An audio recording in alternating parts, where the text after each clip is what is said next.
Hi friends, this is your Kiran. Welcome back to Kiran Rao Big Boss channel. Big boss season 9 and week 10 ప్రజెంట్గా అయితే immunity task జరుగుతుంది. ఇదే captaincy task కూడా అవుతుంది. ఇందులో నుంచే కంటెండర్స్ వస్తారు. ఒక టాస్క్ అయితే మీరు ప్రోమోలో చూశారు. అందులో రీతు సంజన మధ్య ఆర్గ్యుమెంట్ అయితే చూశారు. మీరు ఎవరు కరెక్ట్ అనుకుంటున్నారు కామెంట్ చేయండి. వీడియో చూసే ముందు గట్టిగా లైక్ చేయండి అండ్ కామెంట్ చేయండి ఈ వీక్ మీ ఫేవరెట్ ఎవరు అనేది అండ్ సబ్స్క్రైబ్ చేసుకోండి ఎర్లీ అప్డేట్స్ కోసం. సో మొత్తానికైతే ఇప్పుడు మీరు ప్రోమోలో చూసినట్లు రీతు అయితే డెమన్ పవన్ కోసం అక్కడ రూల్స్ మార్చేస్తూ ఆడినట్టయితే స్పష్టంగా కనిపిస్తుంది.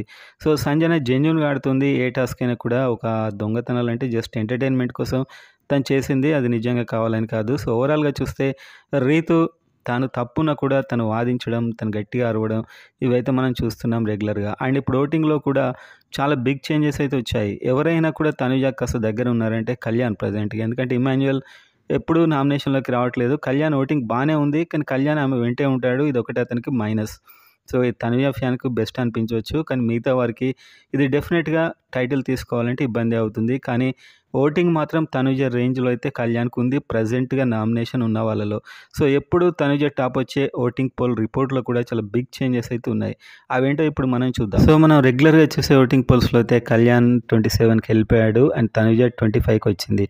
తనుజ ఓటింగ్ అయితే డ్రాప్ అవుతూ వెళ్తుంది, ఎందుకంటే తన ఇండివిజువల్ గేమ్ ఆడకపోవడం అండ్ బాండింగ్స్లో కూడా తను బ్యాక్ అయిపోవడం. సో ఓవరాల్గా కొన్ని మిస్టేక్స్ అయితే మెల్లిగా తనుజ బయట పడుతున్నాయి. సో ఓవరాల్గా డౌన్ఫాల్ అని చెప్పొచ్చు కొంతవరకు. సో ఫ్యాన్స్కి నచ్చకపోవచ్చు, కానీ జరుగుతుంది అయితే అది. సో ఇక ముందు కూడా టాస్క్లో గట్టిగా ఆడి సో ఇలాంటి బాండింగ్స్ లేకుండా ఉంటే అది చాలా బెస్ట్గా ఉండే అవకాశం ఉంది. కానీ కళ్యాణ్కి అయితే డెఫినెట్గా ఓటింగ్ ఇంక్రీజ్ అవుతుంది కళ్యాణ్కి. అండ్ ఇక్కడ నెక్స్ట్ చూస్తే బర్నీ ఉన్నాడు, ఈసారి సేఫ్ అయ్యే ఛాన్స్ కనిపిస్తుంది. తర్వాత సుమన్.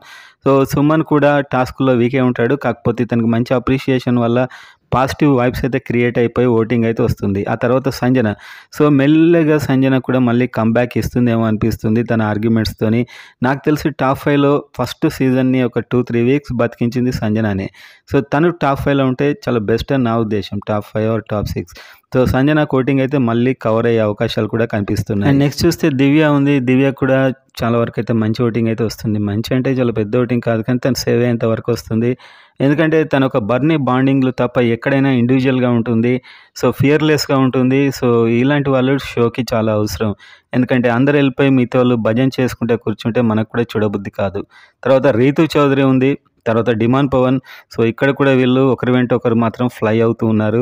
సో వీళ్ళ ఆట ఏంటో వీళ్ళేంటో అర్థం కాదు. నిజానికి డిమాండ్ పవన్ టాస్క్ బాగా ఆడతాడు, కానీ ఎక్కడ ఆర్గ్యుమెంట్ స్కిల్స్ లేవు, ఎక్కడ స్టాండ్ తీసుకోడు, ఎక్కడ కనిపించాడు ఇంకా టాస్క్ విడిచిపెడితే ఈ లవ్ ట్రాక్లో తప్పించి. సో దీనివల్లనే వీళ్ళు ఇంత దూరం వచ్చారు. లేకపోతే శ్రీజ్ ఎలిమినేట్ అయిన వీక్లో ఎవరో ఒకరు ఎలిమినేట్ అయ్యేవారు. తర్వాత గౌరవ్ అండ్ నిఖిల్ నాయర్ వీళ్ళైతే డేంజర్ జోన్ పక్కా ఇస్తారని చెప్పొచ్చు. మెయిన్గా నిఖిల్ నాయర్ అయితే టికెట్ బుక్ అయినట్టే ఆల్మోస్ట్. ఈ టాస్కుల్లో ఏమైనా గెలిచి బయటపడితే తప్పించి నిఖిల్ నాయర్ ఇప్పుడిప్పుడే కొంచెం ఎక్స్పోజర్ అవుతున్నాడు, కాకపోతే ఈ టాస్క్లో గెలవకుంటే చాలా కష్టం.